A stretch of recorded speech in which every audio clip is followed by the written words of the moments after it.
Good evening. I am Claire Rivera. You can call me Teacher Red.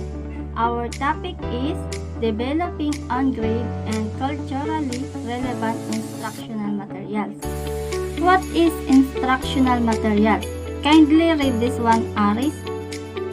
Okay po, ma'am. What are instructional materials? Instructional materials are tangible substances and real objects that provide audio and or visual component necessary for learning. Thank you, Ares. So, basically, instructional materials base are the content or the information that is conveyed within this course. Also includes that are textbooks, readings, multimedia, components, and other sources within this course. Rules of instructional materials. The rules that instructional materials can play in the three main instructional modes are: first, mass instruction; second, individualized learning; third, group learning; fourth, delivery vehicles for instructional lessons or in a constructivist way as partners in the learning process. Fifth, it helps the learner build more meaningful personal interpretations of life and his or her world. 6. Serves as a medium in representing what the learner knows and what he or she is learning. These rules of instructional materials is open platform to the reader's dynamic thinking or understanding in what they are learning. So, Clarissa, give the all types of instructional materials. The first types of instructional materials are print. The example of these are textbook, pamphlets, handouts, study guides, and manuals. The second type is audio. The example of these are cassettes, microphone, and podcast. The third type is visual. The example are charts, real objects, photographs, transparencies, and the fourth type is audiovisual. The examples of these are slides, tapes, films, film strips, television, video, and multimedia. The last types of instructional materials are electronic interactive. The example of these are computers, graphing, calculators, and tablets.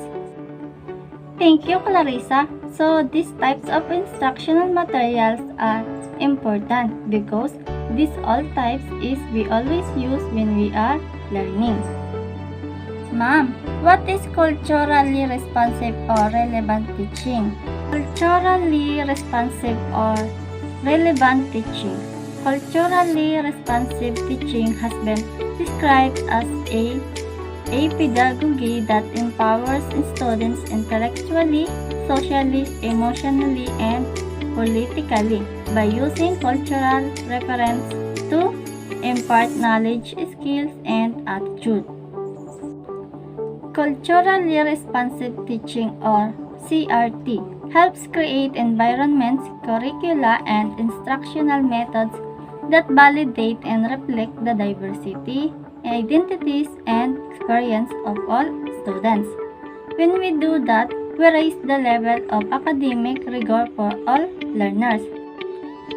So basically, CRT is a strategy to teach where you include culturally new instruction.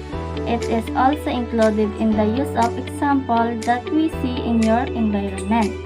These are what called locally example or localized instructions materials. This is also helps the students so they can relate better in their lessons. It also promotes our culture, the diversity of each student, and you will make them share about their experience. Culturally relevant instructional material. Instructional materials play a very important role for successful teaching and learning. As such, they must be culturally relevant. That is, they reflect and accommodate cultural plurality in order to support student learning in diverse classrooms. So, Clarissa, what is your insight about this one? Her mom is, when a teacher teaches using the CRT strategy, they must see culturally relevant instructional materials.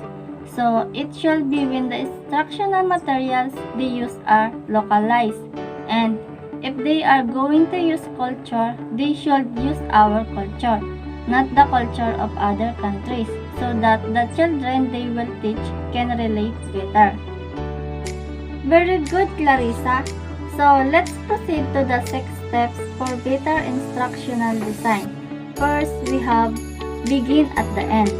Begin by pointing as precisely as possible what it is that the learner will know and be able to do when the instruction is completed. Classify your objectives according to the 3 learning domains: cognitive, affective, and psychomotor, and try to create goals for demonstrable skills and behaviors. Okay, Aris, what is your understanding about this first step? Begin at the end. So for me, ma'am, the teacher need to identify what objectives he will use for the lesson he will teach before he creates or finds instructional materials. Of course, so that his teaching is more effective and the flow is smooth. For the second step is know your audience. You should be able to ascertain some essential facts such as approximate literacy level, prior knowledge of the instructional content, level of comfort with the instructional technology, and degrees of motivation. We must present facts and relevant information such as in literacy levels, it prior knowledge to the instructional, the content, and how instructional technology that we use are being comfortable and how we can encourage and motivate them. Miss Ares, kindly read this third step. Number 3, develop a game plan. Develop instructional strategies based on your analysis of both the learners and the course content. Develop a game plan. Create strategies and techniques to your instructional materials to be able to improve and achieve the goals based on the analysis to the learners. Miss Clarissa, kindly read this one. Find or create the instructional materials. Number 4, find or create the instructional materials.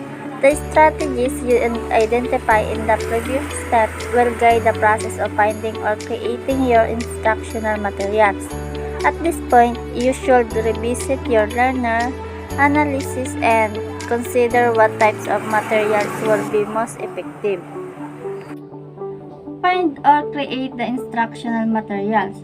After knowing our strategies, it will be easy to create instructional materials because we have a guide of what will be the most effective materials will be used. The 5th step is evaluating your learners. Evaluate your learners. Assessing learning in the artificial environment of an instructional space can be tricky. Written tests can be made more accurate by including several types of assessment instruments: multiple choice, short answer, matching, ordering, and problem solving. So, assessing and evaluating learners wasn't easy because we need to use different assessment tools. So, in this step, written tests are more accurate and relevant. Okay? For the last steps is evaluate your instruction. Once the instructional materials has been used the first time, look at it as objectively as possible. What worked and what did not. Ask about all aspects of the instruction, the mode of delivery, and the setting of the instruction as well as the content. Ask your learners for feedback and keep the questions as open-ended as possible. Once that we use the instructional materials, that was the time that we realize and know what worked and what did not. In short, we need to evaluate our instructional materials. Okay, this is the end of our topic. I hope you learned a lot. Thank you.